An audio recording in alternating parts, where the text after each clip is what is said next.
Welcome to episode 41 of the Whatnauts Review Show, where each week we pick a story and we talk about it. Could be a movie, TV series, anime, manga, comic book, audio show, all kinds of entertainment. We watch it, read it, whatever we need to do, and then we come back here and we discuss it. My name is Melissa Wilkinson, and I am joined, as always, by Kyle Springer. Kyle, how are you doing this morning? What up, what up? I'm good. I'm a little bit sore because I'm moving this weekend, like starting to move this weekend. I have till the end of the month. But we started to move small boxes, and I am out of shape. Very much out of shape. So. Yep. But that's it. That's my day. Besides it, it's actually oddly nice out. The weather is good. It's warm. There's a cool breeze. So Lucky. It feels nice. Yeah. How are you doing? What's going on in the world of Melissa? It was supposed to snow tomorrow, so I planned myself for another just complete day in the whole time. And I was going to do all these chores. And, well, no, I did a bunch of cleaning instead because I did the movie marathon last weekend when it snowed and it ended up just, like, not snowing a flake. And it might snow later today, but, like, now I'm restless and I need to get out of the house. So I'm just going to take myself to the mall and, like, walk around and get exercise that way and, like, absorb some neon energy to, like, carry me through being stuck at home in the snow again. There you go. Sounds good to me.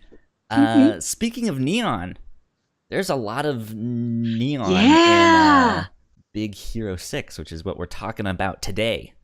Yes, this is a 2014 Disney animated film directed by Don Hall and Chris Williams, and it is set in the city of San Fransokyo, this big, gorgeous, like, mashup neon metropolis of skyscrapers and really sharply angled streets. Yeah. And it's about a little boy and his robot and him and his friends and their sudden turn into being superheroes. Yeah. The unlikely turn into being superheroes. This is a fun one. It is. It's also based off of a Marvel comic book. Yeah, this was Disney's first adaptation of any Marvel property. The first animated adaptation. Yeah. And they picked, like, a really obscure comic from the 90s that nobody really cared about to begin with. And they're like, we can take these basic principles and have fun with these. Yeah, it's almost like when Disney bought Marvel and they were looking for movies to make, they were like, well, we already have the MCU, like, that's getting started, and those are gonna that's gonna be like our main thing. So what is more marketable to children and to families and stuff like that? And I'm kind of wondering if they didn't come up with anything that's like, well, we could do the X-Men. We don't own the X-Men. Okay, no. Did they have Power Pack? I don't know. That might be X-Men related. I'm not sure. But yeah. So it was just like I really feel like they had to dust some files off, and instead of, like, doing the comics, they were just like, well, we can take the idea of this. Yeah, which seems much better. Yeah. Because I've gone back and I've read those comics and they are not good at all. They're so bad and slightly racist. Yeah, I've heard they're, like, from the 90s when it's like ninjas are cool. Let's just put a bunch of ninja stuff in here. And ninjas are cool. Okay. I'm not saying ninjas aren't cool, but, like, there's no, like, sense of actual culture behind it. It's just all, like, flash. Yeah, it's just, like, vaguely racist business politics and stuff like that, and these kids, like, intervening, and I don't, it's been a while since I read them and didn't really remember them because there's not really much to remember. So seems like it. Yeah. But yeah, so I just, like, one of the other things I'll say about the comics is if you liked this film, don't waste your time. Yeah. And go back and read they these. do not seem I think helpful to you. I think there's a newer manga that is based off of the movie. That sounds right. Yeah. Which I have not read, but I'm sure would be a lot better than the stuff that came out back in the day at Marvel.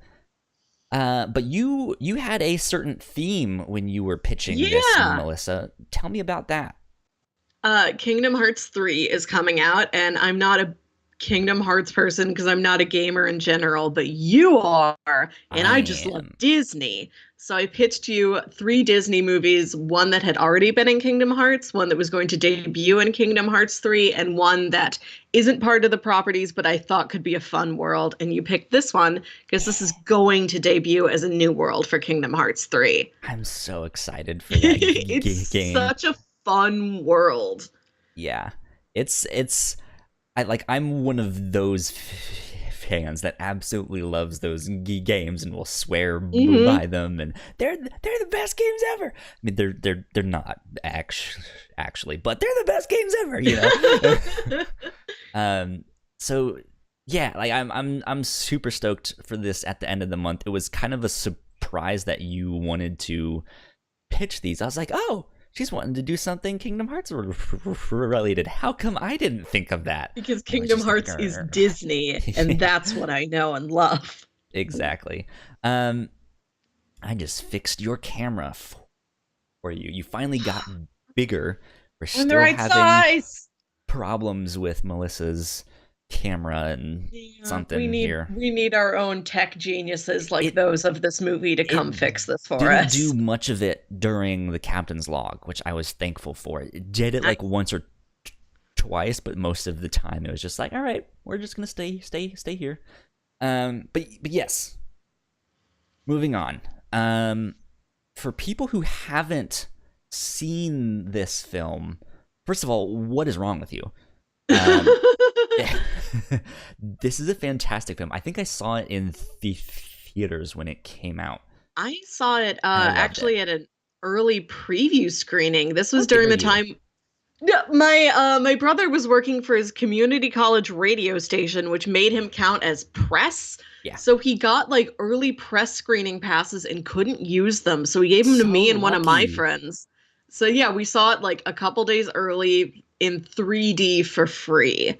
Wow. And the 3D was fine for the movie, but it was gorgeous for like the short that aired before the movie. What was the short that aired before this one?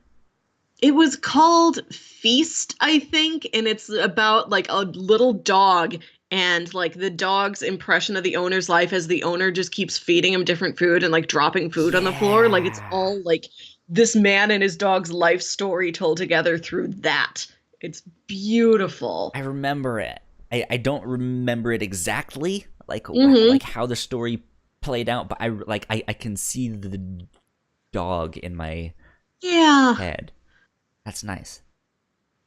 Do they typically include the shorts that they show at the start of the movies in the DVDs of the ones that it's with? It's always a special feature, but I don't think they do automatically play first. You can find it like just as a bonus thing. Gotcha. Okay. That makes sense.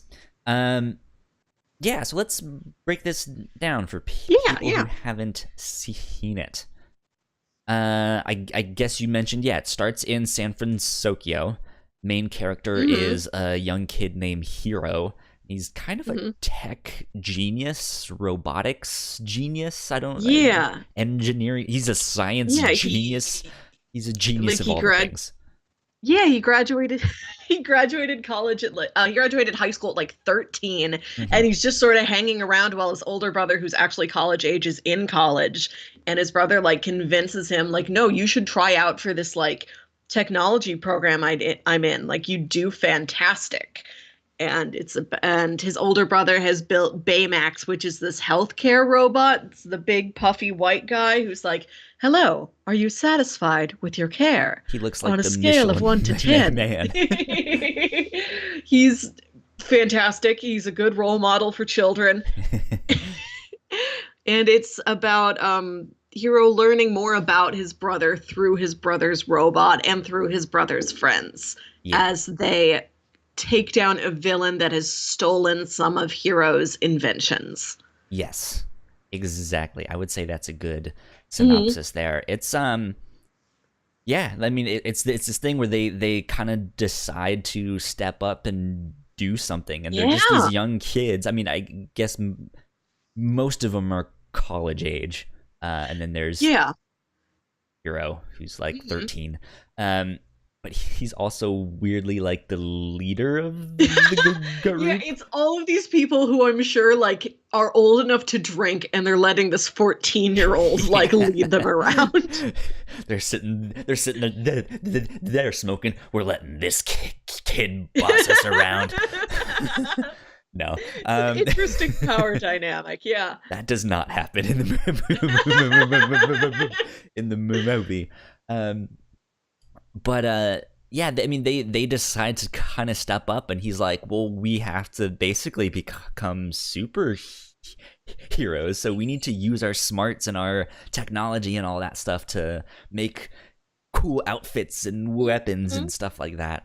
And it's a good story. It's really funny. There's a lot of just like a good mix of like laugh out loud dumb moments, and then there's actually some good jokes and stuff mixed in there too, which is always fun. There is a Stan Lee cameo. Yes. So if you're looking for some more Stan Lee stuff in a Marvel film, he's in this one as well. Yeah, it does have kind of a Marvel vibe to it. Like it's got like Hiro, his parents are dead. He lives with his cool aunt. He has an alliterated name. Yeah. He's like a super young tech genius. So he's got like kind of a Spider-Man vibe to him, but he makes like Iron Man stuff. Yeah. Yeah. That's it. I like it a lot. I'm still hoping they make a second one. I think they might be doing or have done a TV series. They have done a cartoon, yeah.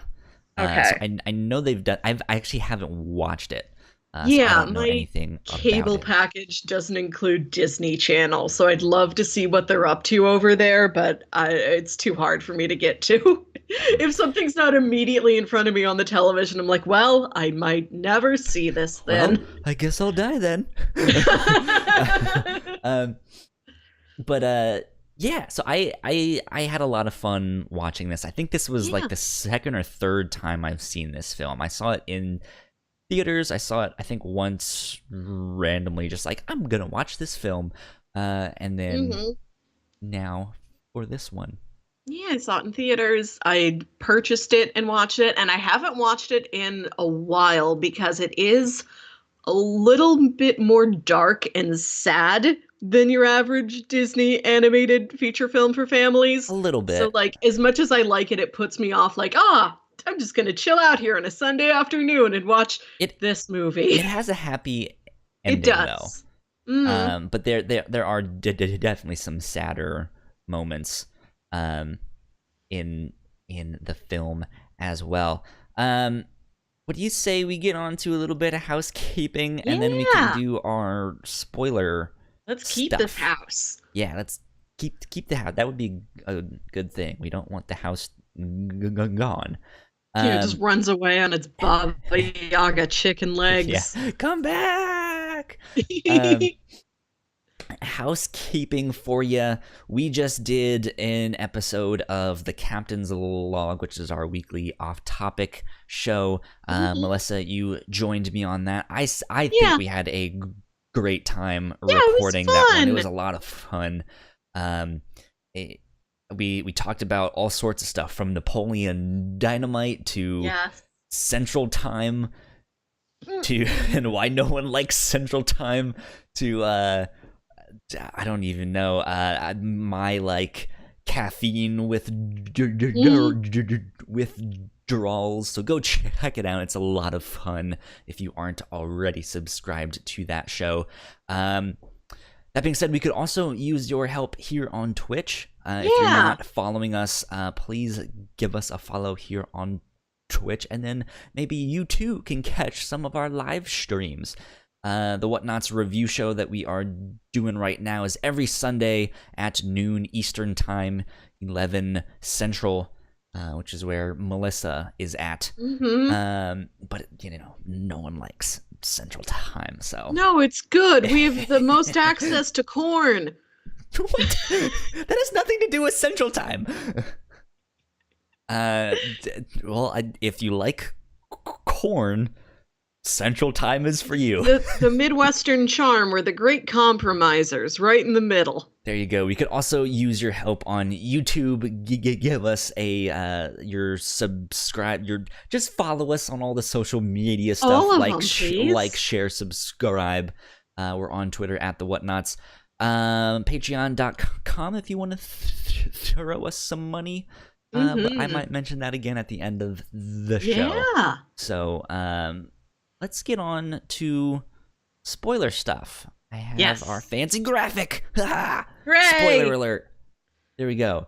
So from here on out, I guess we're gonna dive into some of the nitty gritty of the show, or of this film. So if you haven't seen it, this is your chance to go watch it and then come back. It's a good time. Exactly. Let's start with his brother, Tadashi. Yes! Good, because I forgot who he was as his own person. Like, I remembered, Hiro's got this cool older brother, and his older brother dies, but he, kind of is still connected to him through Baymax, but, I forgot anything that made Tadashi actually Tadashi. He was, yeah. Yeah, and as soon as he comes back on the screen, I'm like, that's right! You're wonderful! You're like a Disney prince all on your own! Yeah. No, he's really interesting. I think they did a fantastic job with him, because it's in the movie, kind of the whole the whole motivation for Hiro and for the team kind of coming together is his brother's death. Yeah. And he dies, I want to say 15 or 20 minutes into the movie. Yeah, it's pretty soon. Which is fast, but there's a lot of movies and comics out there that use that kind of trope to motivate their characters. And more often than not, it's the woman who dies. They're like the love interest, but they also don't flesh the character out. It's just here's a person in a skirt, and they are now dead, and male hero has no moment. I will avenge you, and then they just don't talk about her the rest of the time, except when to say that he's sad. Outside of girlfriends too, because thinking about it, I don't know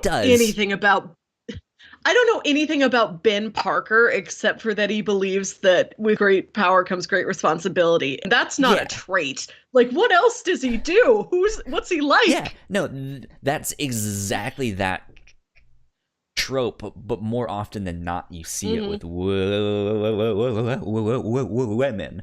And then in the case of Uncle Ben, right, it's not a woman, but Uncle Ben's also not really fleshed out. Yeah. Other than just hey, he's this fatherly figure that's helping Peter out, even though he's not his father, he's an uncle. And he's this kind of wise old man. Hey, with great power comes great responsibility. Don't do stupid stuff. Love other people, And then when Uncle Ben dies, Peter has this guilt of I could have done more. And I should never the difference between Spider-Man and Batman is when Uncle Ben dies for Peter Parker, Peter feels guilty, and therefore he wants to help people. Whereas when Batman's parents dies, he's like, well, I'm gonna start this one-man war on crime, and I'm not gonna deal with my feelings at all, and and then in the case of this movie, like he's not super fleshed out, but we get enough of his character to get an idea of who he is and what he likes and stuff like that. That it is really emotional when he dies like 15 minutes into the film. You're like, no, like you've really come to like him. He does feel like you don't see much of him, but he does feel like a full human being. And I was kind of tearing up again. My eyes started to water when I watched this again. I was like, oh, I forgot how sad this was. I don't want to cry. I don't want him to die. Yeah, like this is why I haven't sat down and watched it in a while, because like just remembering all the sad parts, it's like like watching it this time, I noticed how much it's like very clear you were being told exposition and foreshadowing. Like some of the plot stuff is like kind of blunt, but like all the emotional beats like really hit you. Where it's like, oh, I know this is happening. I don't want it to happen again. Like the emotional beats like really resonate.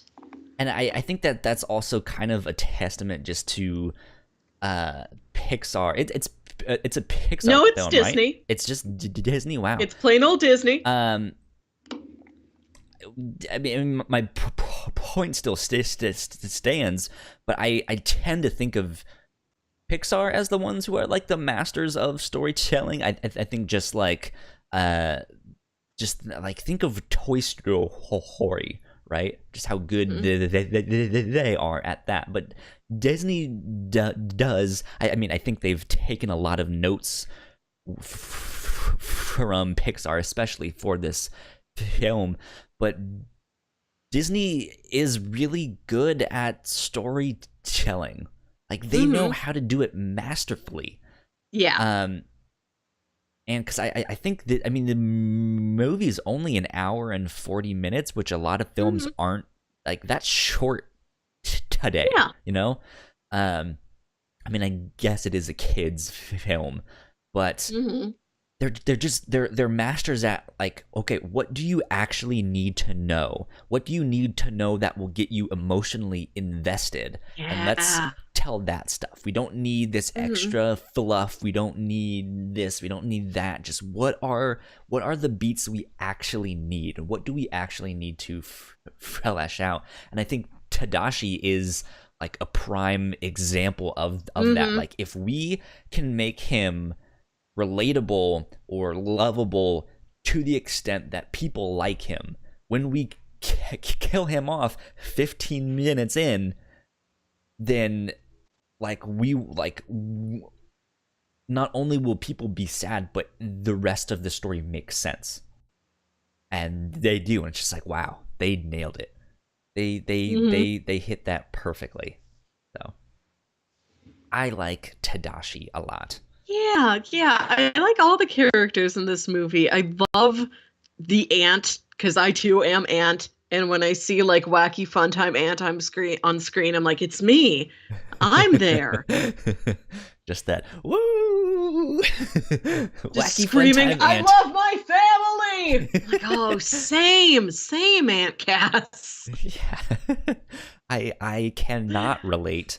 Though oddly enough, I feel like I have an aunt that kind of fits that description. She's not as wacky. Like in my mind, I see her as the cool aunt. She oddly looks a lot like her too. Maybe that's why. But just this like aunt that's like, you're actually kind of cool. Like you're taking care of these kids. You run your own cafe. You're making hot wings. Like so. Yeah. She's a good character. Would you say she's your favorite of the bunch? I always have a soft spot for ants. Like my favorite character in the MCU is May Parker, which is not a valid answer for anybody else, I might guess, but it is for me. I don't know. Honey Lemon is so sweet, and I love that she's so unabashedly girly. Like she has a superpower technology purse. I've never seen a superhero with a purse unless you count Mary Poppins. Yeah, I guess Spider-Man has backpacks. A purse, though, a nice, sensible, like crossbody purse, and it's all I don't brightly know. colored.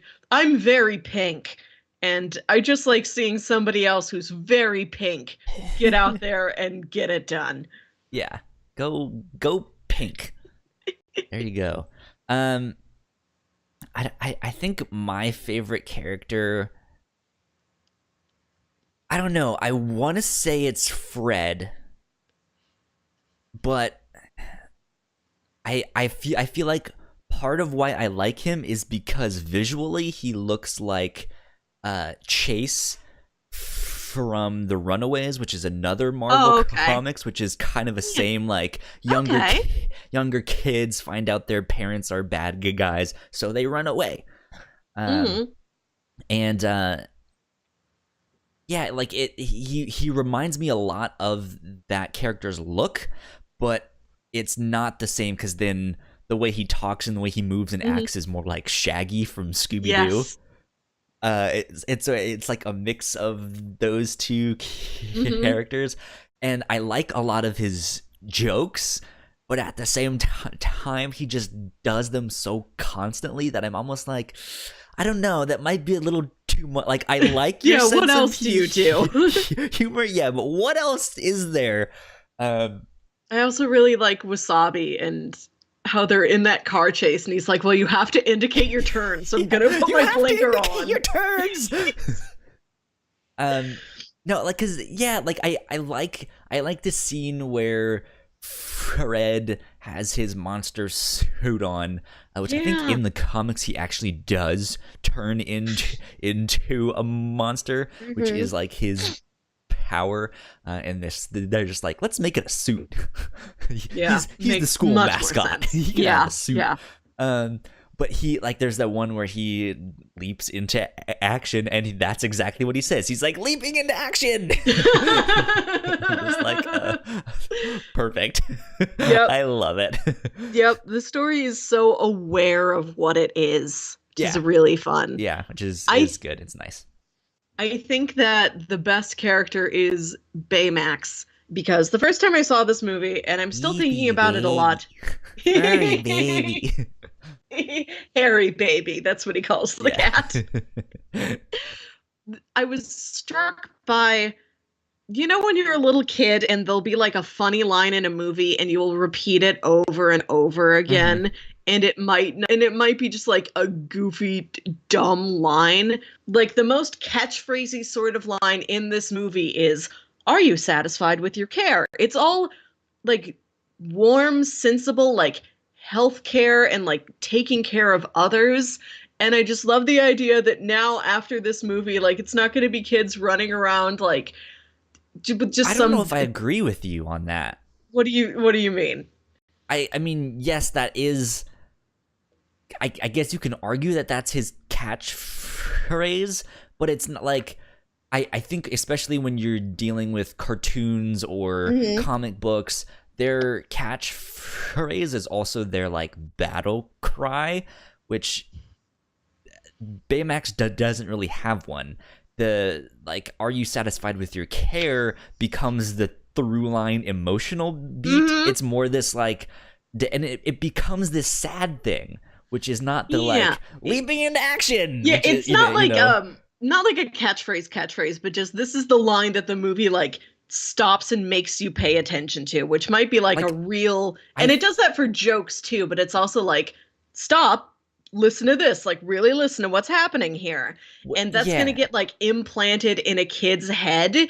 And instead of running around just like saying some silly nonsense line, they're saying I think they're buckle your seatbelt. I think they're gonna say more stuff like that of like, it's the law, we have to buckle, you know, exactly. or like, Harry babe. Like, I feel like they're gonna say that stuff rather than, "Are you satisfied with your care?" I think it'll still like implant itself in a kid. And what I like about this movie is that it's very practical in that it is giving a small, impressionable child a lot of like real world things they can use, like watch out for others when they're hurt, be soft and gentle, buckle your seatbelt, traffic safety is You don't important, think wear a helmet. they're gonna be like, fuck that, I just want to talk about the superheroes. And be like, you see, Even when if they're Tadashi was like this and that, and then Wasabi was like, it was one time, and then blah blah blah, even if that's what they're focusing on, I know that's still gonna like go back there, Yeah. of like, oh, taking Like, care of yourself and others is important. I feel like to you and me as adults, it's a lot more obvious that they're setting something up with that line. Whereas for kids, it's more of like, hey, we kind of need to repeat this so they will understand the emotional weight. Which is I don't even know if I know how to do that specifically. I mean, I'm sure I could figure it out because I'm a designer and that's kind of what I do. But like, how do you convey emotional weight in a story to a child? Like, yeah, you can make things big and flashy and superheroes, and I think that will resonate with them a lot more. But yeah, like again, like just it's masterful storytelling. Because that line also didn't overstay its welcome. But it was enough to like, oh yeah, there's that one line. Oh yeah. Oh no. There's that line again. yeah. Like, I think the dialogue sometimes, like, it's like I said, it's like, our parents died when I was 3, right? Like, it's kind of exposition-y a lot of the times, but when it's like, when it wants to be funny or when it wants to be emotional. And now I'm Batman, and I will say that every other issue because I'm Batman, and I must instill this moral sense of purpose into all of you. Yeah, it's a little like that, but when it wants to be emotional or funny, like, I think the dialogue is written really smartly. Yeah. I want to talk about the villain in this movie. Let's and how this movie, okay, there was an arc of these. These were the movies that Disney released in this order. It was Wreck-It Ralph, Frozen, Big Hero 6, and Zootopia. Alan Tudyk is in all of these. You've seen Wreck-It Ralph, right? I actually have not. Kyle, you'd love it. What are you doing with your life? I didn't really have any interest in it when it came out. What? I think I've seen like 5 minutes of it, but it was like a random scene. I like walked in the room and it was on, and then I left. It is one of my favorite animated movies to be released since my childhood. I kind of divide my life in half right there when I'm about 12. Yeah. From what I understand is that it's very underrated. Yeah, I think it's fantastic. But anyhow, Alan Tudyk is in that movie, and he plays a character that's like, he's like the king of candy in that like candy racing video game that's in there. And he's sort of like this bossy authority figure. And he turns out to be a lot darker than you think he's going to be. It's not just like, oh, he's an antagonist. It's like, oh, he's an antagonist. So he's in that. He is in Frozen, and he's a guy that everybody thinks is a villain and then isn't the villain. And he's in this, and everybody thinks he's the villain, and he's not the villain. And it's the same thing again in Zootopia. And I love this weird pattern that Disney picked up, where it's like, we're going to have an ambiguous villain character that may or may not be evil. It's always the opposite of what you think. But it's always Alan Tudyk. It's always Alan Tudyk. I love that. And then in Frozen, his character is the Duke of Wesselton, and everybody keeps calling him the Duke of Weaseltown. And then in Frozen, and then in Zootopia, he's playing a weasel, and like the bunny cop is like, I shouldn't act like I don't know her name. It's Officer Judy Hopps. I shouldn't try to remember her name until you mentioned it, but I was like, yeah, Officer the bunny cop. Judy Hopps is like reading his name off like her paperwork, and she's like, okay, Mr. Weaseltown. And he's like, my name is Wesselton. Yes, that is like, great. It's this whole weird string of inside jokes based only on Disney repeatedly bringing in I love Alan that Tudyk, stuff, though. and I love it so much. Yeah.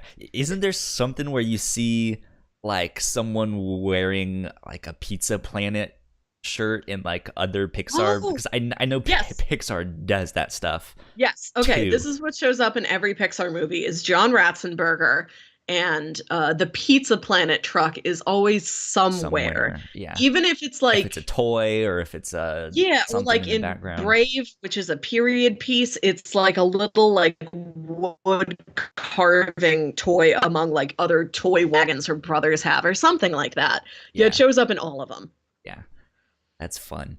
Um there's also like in Fred's room. There's I know some references to other stuff. There might be. I again, it's been forever since I read the original comics. This is based off, and I don't recommend them. I think there might be some kind of reference to their outfits in Oh, there. There's references to like Conan the Barbarian, to just like yeah. all these like nerdy comic book stuff. There's Yeah. like a Like, Fake Me Out, like a apocalypse statue from DC mm, comics and stuff like that. And I think it's again, Stanley has a cameo mhm. in it. He's Fred's father, but it kind of turns out that he also used to be a superhero. Of course. That's But why he spends all his time on the family island. you see I think a figurine of that Oh. superhero in Fred's room.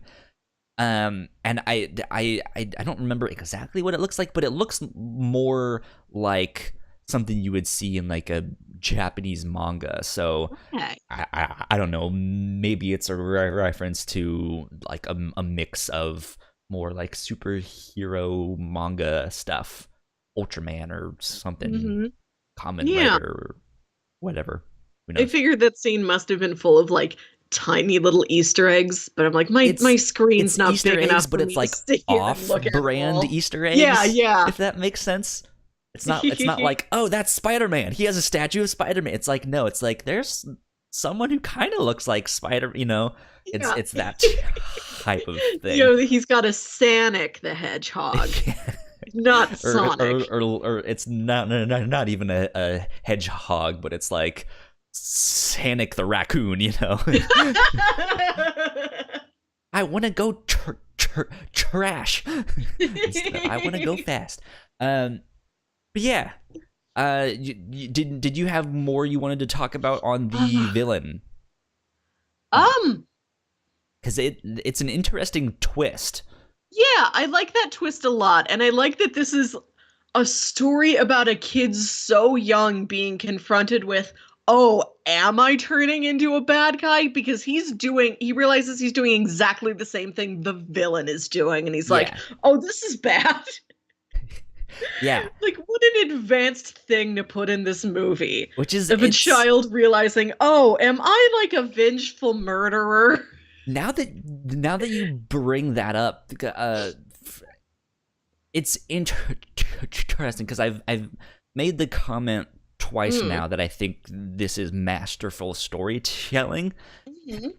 And you mentioned that, and I'm nodding along like, yes, that makes sense. I understand that's what's happening, but at the same time, I think it's also something they kind of gloss over. Eh, Honestly, I think they. it's in there for sure, right? Because we have that Mhm. scene where he takes out Tadashi's chip, and it's Yeah. only the karate stuff, and then it does the like shell shock thing where you can only hear the music or the sound effects like they're in the next That was room. And good. it's a fantastic scene. It might be one of my favorites Hmm. of the film, but I don't know if they really spell out exactly that he's becoming a villain. It's just like it's the scene he's kind of lashing out. But you're absolutely right, though. It's like, yeah, he's doing the same thing the villain is. We just don't necessarily know it right away. Yeah, I And then, think. yeah, once it kind of all falls in, And once it all kind of falls in that, oh yeah, he is doing that, by that time he knows it and he's trying to fix it. Mm-hmm. I think they put enough of that in the movie for what the movie is. Yeah. Like, it is still like a family-friendly action adventure. And I feel like to put more of that in there would kind of like take it in a different direction. I think there's just enough of it. I think you can tell, even if they don't like make a point of it, that Hiro kind of sees that's what's happening. Yeah. And then course corrects himself.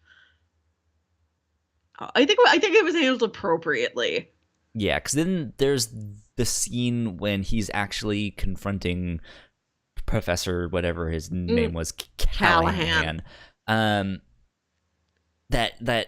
like the scene where it becomes apparent that he's out for revenge. Well, I guess it becomes apparent when Fred says it literally. This is a revenge story. Yeah, but the scene where they're confronting him at the end, I forget exactly what he says, but he like it's something about the like, hey, like I'm experiencing loss, like I lost my daughter here, and then I again don't remember exactly what Hiro says, but it's along the lines of like, you idiot, I do know what that feels like because you let my brother die. Yeah. You know, like, son of a bitch, goddamn, like. And it, like, I mean, that's not what he says, but you also think about the destruction of property, which is way further down the list than the destruction of human life. But Callahan blows up like his campus building. Like, he created that like department of robotics or whatever at the university, and he blows up the building to lead him to then blow up. Well, you're kind of like stabbing out one eye in order to take out the other eye. Like, you could have just both had eyes. Like, yeah. It's not an this and then that. It's like, no, you made the first thing happen to begin with. Like, if he was a little bit smarter. It's not a plan. Like, if he was a little bit smarter, he could have been like, hey, there is some safety regulation that we have to deal with at this building. We need to rent out another building. And that way, when he blows it up, it's not his own building, right? Yeah. Like, let's just rent the convention center downtown, you know? Speaking of being smarter, let's talk about the kind of the end, but the sad moment of this film when Hiro goes into this portal to save Abigail, Professor Callahan's daughter, and Hiro gets hit by the big thing, and his thrusters aren't working.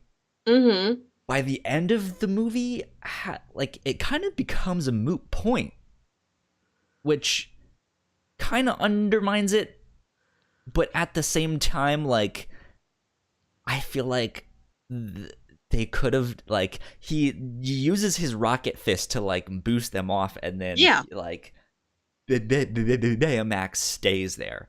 Why didn't he just do the fist on himself and then they all just go back that way? Like, I don't know. I'm not a scientist. I know that robot is smarter than me, so I trust what the robot does. I mean, yeah, and again, at the end of the day, it's a moot point. He can just remake him as he did. Because at the end of the day, he's just a robot, you know?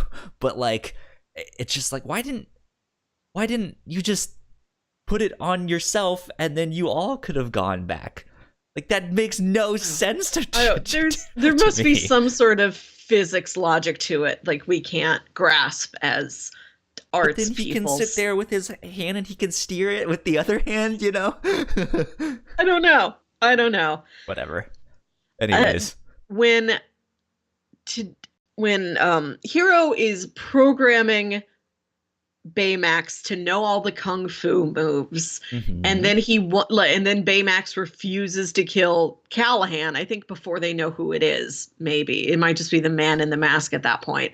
But and he wants to take the Tadashi chip out and make Baymax like just a fighting force so that he Yeah. will take down the villain. It reminded me of the Iron Giant when the Iron Giant's like, no, not a gun. Another sad movie. I'm like, I wish that's like a warning for like other robots from the Iron Giant on down. Like, hey, other robots, don't be guns. It didn't Was work for me. Iron Wally's Giant not a gun. DreamWorks? Oh, Iron Giant was no, I think it might have been like 20th Century Fox or like no, it was Warner Brothers. I think it Warner was Brothers. Warner Okay. Brothers because they used to play it all the time on Cartoon Network, and it was made in like 99 or something like that. Yeah. Good Yeah, film. that is fantastic film. Mm-hmm. Yeah, they should be like a robot Avengers. Iron Giant, Baymax, Optimus. You know, they're all there. Wally, Data, all of them. Yeah, I love this film a lot. I'm This is super happy that this is going to be in Kingdom Hearts. It's going to be such a good world to play around with. Like, that's the one thing I wish this movie had a little tiny touch more of is just that city they're in. Because they Yeah. spend a lot of time like in like Hiro's house or out at like, you know, the abandoned old research facility. And like just be out on the street more. I want them to be like street level heroes, just fighting crime all over the place, like a Spider-Man or a Luke Cage or something. Yeah. Just so I can see more of the city. Yeah. I think we'll get to see more of the city in the game. But that's the thing, like I like all I can do is sit here and speculate of like what is San Fransokyo gonna be like in the game? Because oftentimes in the Kingdom Hearts games, they try and stick to the story, or like, hey, what would happen if the story of this Disney World was happening but got interrupted by, or just has the addition of these characters, right? Like you go to Peter Pan's world, Wendy's been kidnapped, you need to go save her, you need to go fight Captain Hook, all of that stuff, you know? And so I'm wondering where, like, is Tadashi gonna be alive? Is somehow the Heartless in the game going to be what causes the explosion in the thing? Is Tadashi going to be dead already? Are these guys going to be heroes already? And we just, like, the Heartless are now invading their world? Who knows? Yeah, I don't know. That's something that I think about a lot, but we don't have to talk about that because that's a whole nother conversation. No, I was hoping you'd talk about it because I picked this, like, you know, kind of as a service to you. Like, oh, you're going to be playing this soon enough. Let's rewatch the movie again, and then I can talk about Disney nerd stuff. I wanted you to also talk about your nerd stuff. So yeah, I like hearing your ideas about how this can be, like, gamified. Yeah, I can see stuff with the nanobots doing like I don't remember if they've really said who's gonna be your partner in that world, or if you're really gonna have one. I'm not sure, because oftentimes when you go to one of the other Disney worlds, they join your party. So instead of you, Donald and Goofy, it's like, I'm gonna substitute Goofy for Aladdin. And then, you know, it's Aladdin and Donald and Sora. So I don't know if we get Baymax in this, and he's your healthcare companion, and he's like, which would be fantastic. But then it's like they have so many other good characters. Like, what if Wasabi gets to join your party? That'd be super cool. Yeah. I hope you can pick from all of them. Yeah, or like each one joins your party for a short amount of time. Like you have to go on a mission with each of them or something. That might be neat. But yeah, like I think San Fransokyo would be a place that something like the Heartless would fit into really easily. Just these like weird looking bad guys. Some of them look like demon kind of things. Some of them look like weird toys or digital, who knows what, you know. But yeah, I mean, that's the thing. I don't know if it's the thing that someone else has stolen the nanobots and we need to help them get them back. Yeah. Or it's something else. Who knows? We have to go shut down illegal bot fights.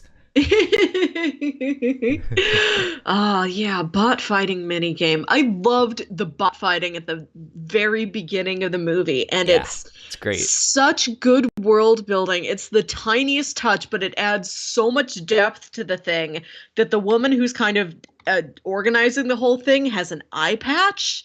Like, you've put that eye patch on her. The story just got 10 times better somehow. Like, she's more fleshed out of a character. Like, the stakes are higher in the subtlest way. I want steak like this right now. I'm so hungry. I want a steak.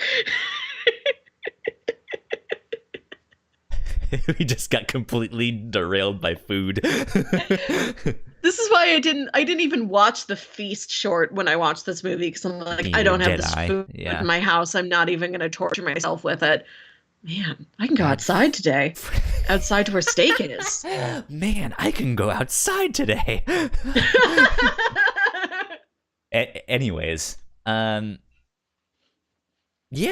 Did you have anything else that was jumping out to you about this film that you wanted to talk about? You probably don't want to hear me talk about how much I love Honey Lemon's clothes.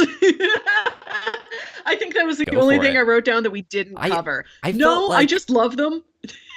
I don't have like detailed specific fashion criticism. I just love them. So let's talk about the team really fast. Yeah. And just like each individual member. I guess we don't have to go in depth, but just like the team is kind of a weird mix of people, which I like, but go ahead.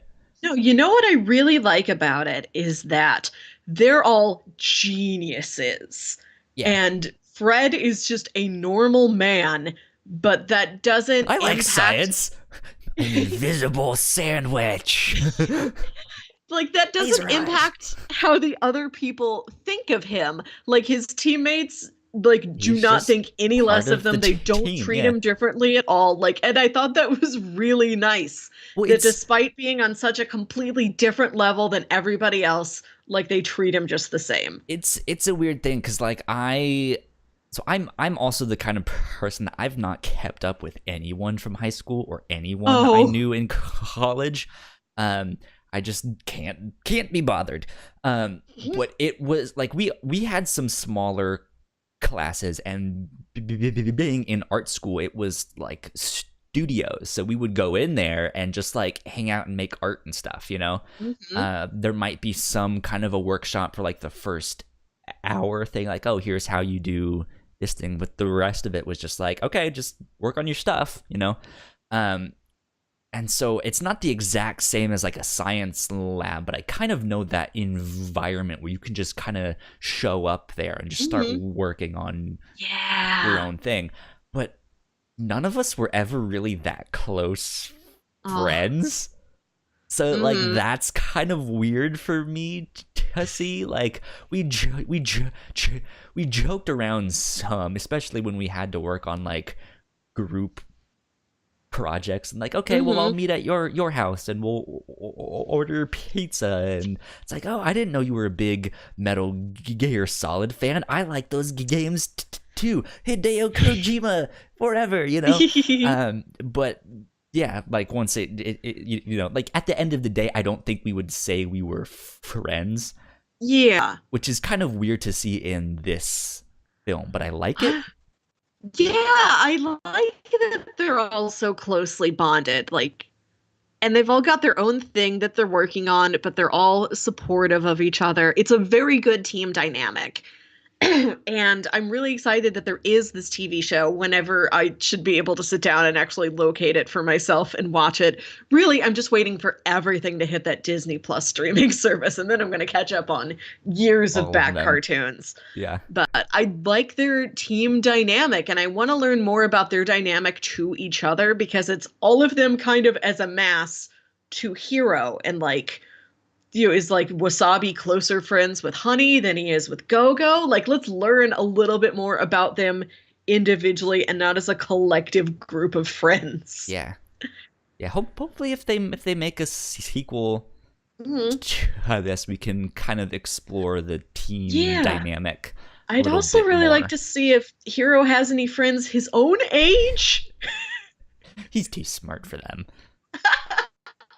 It's like, do you remember that show Smart Guy? Yes. None of his friends were his age. But yeah, so the one that I thought that stood, well, I guess besides Fred, Honey Lemon was the one that I felt like didn't fit the most. Like, she's more of the, like, the hippie stereotype. She is the least like a traditional scientist. Like, yeah. Like, Wasabi's like very particular and very detail oriented, and like Go-Go is like very competitive and also like very focused, and Honey's just like sweet and bubbly, and like, yeah, well, you see the Wasabi is more the like practical technology. Yeah. Let's do something that can actually advance our everyday lives, along with Tadashi. And Go-Go is more of the like future tech. Like, let's make something that looks cool, you know? Yeah. And then Honey Lemon is just like it like I don't want to I guess put her in a box and like downplay her, but yeah, to me, in my mind, if I'm just going off stereotypes, she's the hippie. She's making makeup, like, is what I think. Like, she's experimenting with color and like these different chemical like, sure, there's tons of medical stuff, but you mentioned like she's the most just unabashedly girly one. Yeah. And so I know what she's doing is not makeup, but just because it's so colorful, because she's so happy and like just happy-go-lucky, like that's kind of what I equate it to. She's definitely the Daphne of the group. Yeah. And man, like, makeup technology is definitely a thing. Yeah. Like, I think me as a makeup wearer, I'm very excited to see her go in to be like, okay, here's super soft lip stain that you can keep on your lips for 24 hours, but also it removes very easily, but only when you want it to, and it won't come off when you eat a burger. Like, that's the science I need more than I need a really fast bike. Yeah. Yeah, or just how do you make an artificial intelligence that does it for you? Or like those lush bath bombs, but one for your face. Oh yeah, like, because she has the like exploding, and she has all the pink stuff on her face. Like, what if she has one that you can like explode it and just like your makeup is done there, and it's all in the right parts. It all knows where to go. That would be neat. Yeah. That'd be neat. But yeah, just like compared to the rest of them, she kind of seems out of place to me. Even though I know she's not. She's a new kind of scientist. Yeah. For a new kind of world. A glamorous world. There you go. It's good. I like the team. Mm-hmm. And then there's Fred. Yeah, and then there's Fred. What would you recommend to people who like this movie? Green. It's probably an emerald. Yeah. I would recommend Runaways.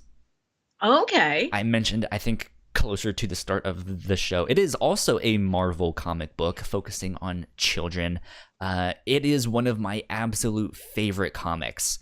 It is fantastic. And it's a really simple premise that when you're a young teenager, you often feel like your parents are the bad guys. They're not letting you go to the party. They're not letting you date that cute boy. They're not all of that stuff. It's just like, ugh, my parents are the worst.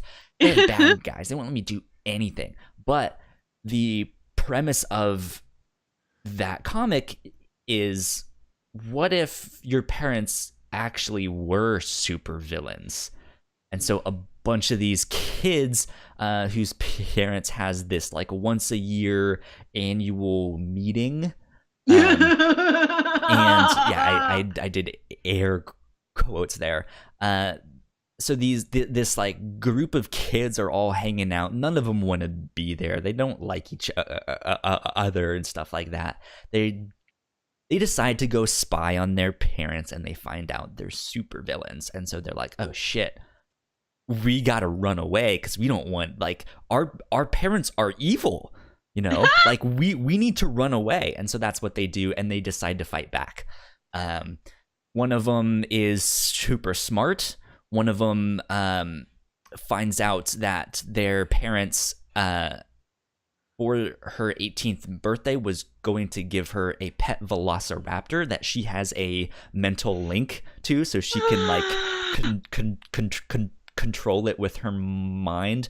One turns out to be a magic user, so she can cast spells and stuff. One, it has the X gene, the mutant X gene, and so yeah, there's all sorts of stuff. It's neat. They're a fantastic team. There's also a Hulu show, and season 1 is fantastic. I have not watched season 2 yet. It came out at the end of 2018, but it is like my favorite comic book.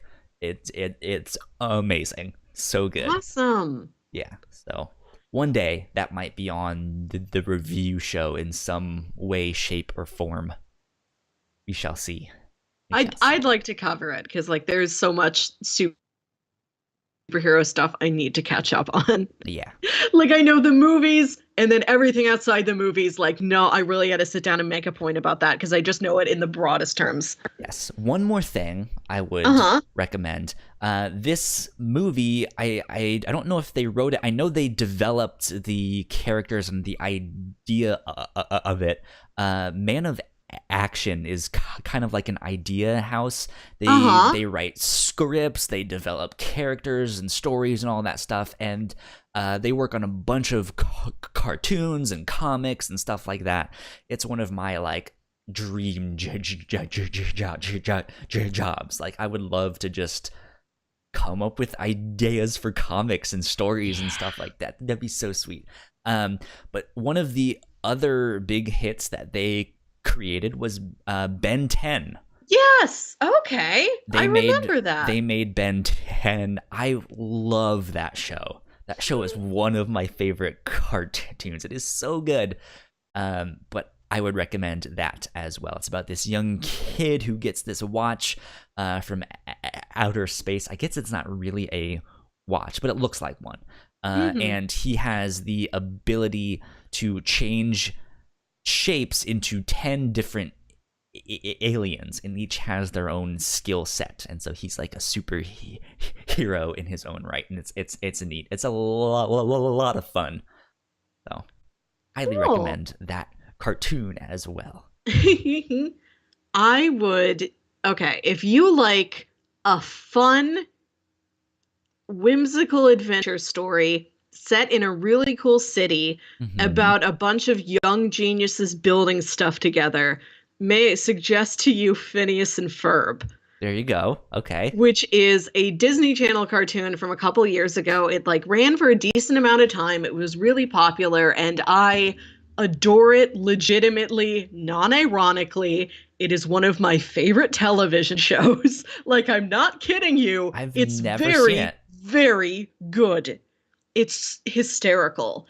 And like it's a musical comedy and there's a musical number in every episode. No wonder you like it so much. It's a musical show. I mean, it's not so much like we're gonna stop and do a song and dance number. Sometimes it'll just be like a song. Suddenly Seymour. Sometimes it'll just be like a song over like a montage or something, but it's all this incredible original music. It's so funny, and that's also got like really neat inventions from all the kids, and it's an interesting mix of kids. Yeah. Like there's Phineas and Ferb are traditional mechanical geniuses. They have another friend who's a genius, a lot like them, but he's a lot more like focused and book smart, and they're like, no, just have fun with it. And then there's a girl who's like a scout leader, and so she just has a little bit of knowledge about everything because she's got all these merit badges. And then there's the bully, but it turns out he's like super philosophical and intellectual. Like there's a bit in like the TV movie they had where he just has philosopher trading cards, and he's like trying to get the other nerd kid to like trade with him. Like, amazing. I'll give you, 2 John Locke's for a Sartre. Sucker, what a bad trade, or something like that. Yes, I love it. It's so good. I love it. Mm-hmm. Anything else you want to recommend? One final thing. There's a scene in this movie where Hiro and Baymax go flying around the city, and it's cool. But I'm like, you're not the flying scene from How to Train Your Dragon, and you're never going to be the flying scene from How to Train Your Dragon. So why not just go watch How to Train Your Dragon again? Yeah, though I might argue How to Train Your Dragon, I feel like has kind of overstayed its welcome. Maybe. I think they're beautiful. It's a great film. I love that first one. But as they went on, I was just like, there's more of this? Okay. And then I think the third one is coming out now. I think that'll put a button on it. I've not watched that TV show they had, but the 2 movies are incredible. Otherworldly. But yeah, I do like that first one, and I think that flying around scene in How to Train Your Dragon is a good call. On like, hey, if you like that stuff, instead of How to Train Your Robot or How to Program Your Robot, How to Program Your Brother's Robot that's now your best friend, you can watch How to Train Your Dragon. Sounds good. Let's see if you guys liked this show. Patreon.com/thewhatnauts. Patreon, throw us $1.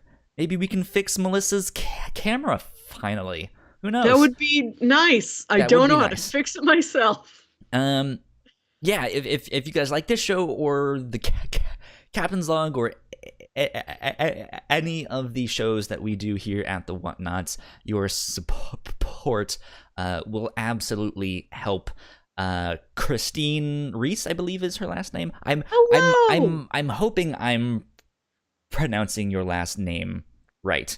But she joined us recently at the $5 level. Hot dang. And if you want to get a shout out on some of our episodes well, join us at the $5 level. We will thank you. Come on, friends. Personally. Be our friends. But yeah, the money we get from Patreon goes right back into helping make these shows, paying for domain names and space and all of that stuff. So we could absolutely use your help. That being said, let's get on to pitches for this next week. It's my excited. Turn. What have you got for me, Kyle? So I did not do a theme. You did a theme this past week. I like themes. And I did not do a theme. Let me pull up my notes here because I have them written down. Cool. Pitch number 1 is, I guess you could call it an anime. It's one of those weird things that I used to be very particular about. No, anime comes from Japan. It's not American. But this is an anime. It is the first American anime imported to Japan. And like done with a full cast there. This is Ruby season 1. I'm a big fan of Rooster Teeth. Yes. And some of the stuff that they do, I'm super excited for. Genlock, which is coming out very shortly. But the first anime that they made was RWBY, spelled RWBY, stands for red, white, black, and yellow. And I kind of know nothing about this except that I've seen it, I've been around it, and I'm interested. It has this kind of computer generated animation style, but it's very kind of colorful. It kind of reminds me of Avatar: The Last Airbender in the sense that there's these like nations. I think. Okay. A side note anecdote that kind of sold me on the show. It's like, oh, I really need to watch that now. Is the way the creator Monty made the map for his world, like the world. I think he was at an IHOP and he poured mustard or something onto a napkin and smushed it together and opened it up. And like the shape that it made was the world map. Oh, they live in one big breakfast, Rorschach. Yeah, and I was like, creative genius. I fucking love it. I need to watch the show now. But it's these, I think primarily women in the show. I think there's a couple guys that appear, but they have like big weapons, and one is like this like shotgun scythe. And I was like, this looks sweet, and it's action, and it's So I kind of want to dive into that. I have not checked it out. Season 1 is 16 episodes, but put together, it's only about the length of like 2 hours ish. Like they're real short episodes. Yeah, they're super short. Yeah, so I wanted to watch season 1 of that. Season 1 of RWBY. That's pitch number 1. Pitch number 2, again, is something I kind of... all of these I have not seen, and I don't really know much about them. Pitch number 2, I had heard the name before, but I never heard the, like, synopsis. Sam mentioned it in our Discord, in our anime channel, which anyone can join our Discord. There'll be more info on that on our Twitter. The pitch number 2 is Zombieland Saga. And she was like, has anyone seen Zombieland Saga? I think she really wanted to talk a bit about this show. And I was like, I've heard the name. It reminds me of the Zombieland movie, which I'm sure has nothing to do with this. And she's like, yeah, no. This is an idol anime. They're super big into their pop stars in Japan, and the premise of this is, I guess, a singer dies and comes back to life and is recruited to be in this like idol group of zombies. And they have to like entertain these other people. So I was like, that sounds hilarious, and I want to watch that. So I think there's only 12 episodes out of that right now. Okay. So I guess that's the entirety of season 1. I'm not sure. Yeah, I don't know. But that sounded like a lot of fun. Zombieland Saga. And then pitch number 3 is a comic called Wayward, and is about this girl who I think is part Irish or has lived in Ireland but moved to Japan because I think she's also part Japanese, and she gets mixed up in this like supernatural kind of not detective story, but like adventure story. And it's like a mix of like Japanese and Irish folklore. And that sounds like an interesting mix of stuff. So I wanted to read the first two volumes of Wayward as my third pitch. And that's written by a guy named Jim Zub. And I don't know who does the art off the top of my head, but I know I've read Jim Zub's Samurai Jack comics, and those were good. That was fun. I know he does some stuff for Marvel as well, but this is one of his creator-owned original story stuff. So I'm interested to see what he can do. Is that on Comixology or? Actually, I don't know if it's on Comixology Unlimited. You might have to find it elsewhere, but I could be wrong. I did not look and see. So. Okay, here. Let me take just 1 second and look that up, because I'm curious where I could find such a thing. Yes. Because I'm really intrigued by that one. Sounds good. So pitch number 1 was Ruby Season 1. Pitch number 2 was Zombieland Saga. Oh! In anime. Oh, it is on Unlimited. Is Volume 2 on there? Did you know? Does it say, or is it only Volume 1? Sometimes they only do the first volume. Let's see. 4. Volume 1 is unlimited. Volume 2 is not. Okay, so we might have to find Volume 2 elsewhere. But that shouldn't be too difficult. Oh, this is really pretty. Okay, yeah, I want to pick this one.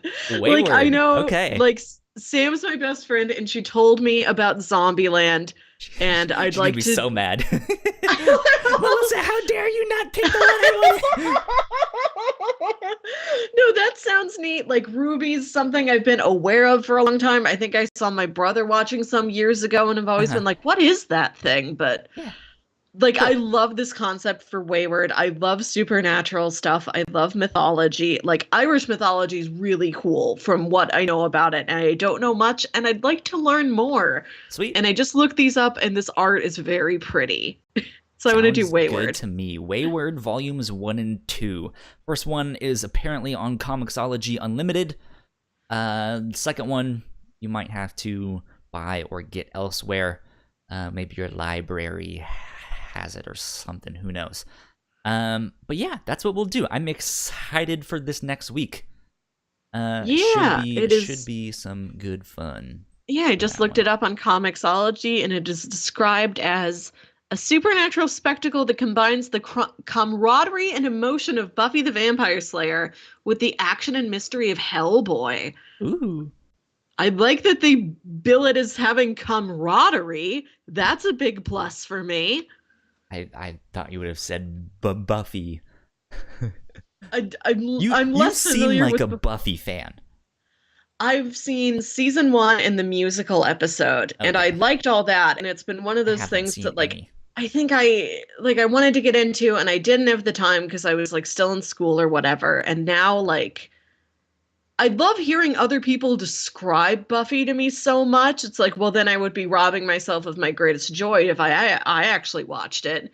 Because I love hearing my friends, like, tell me about it so much. Like, okay, well, there's this one episode, and it's got this actor in it, and the vampires do this. And I'm like, this is good. Yeah. Sweet. Sounds good. Wayward Volumes 1 and 2 for next week.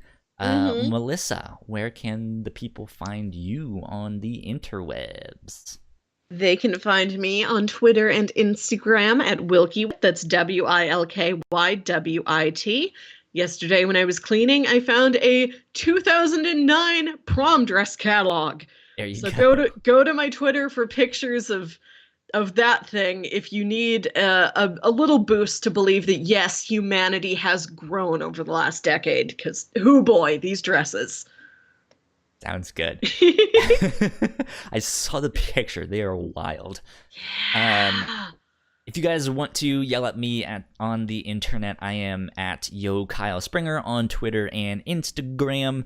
You can tell me why Melissa should have picked Zombieland Saga, or whatever else. I like monsters. Yeah. Non-zombie monsters. That being said, if you want updates with the show, if you want the link to our Discord, I will be posting all of that on our Twitter at the Whatnauts.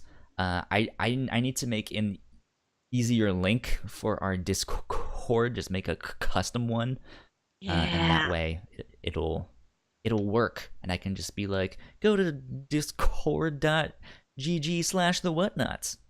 And you'll be right there, but that is not set up yet. But yeah, thank you guys for joining us on episode 41 of the Whatnauts Review Show. We will see you guys next time. Adios, guys. Bye.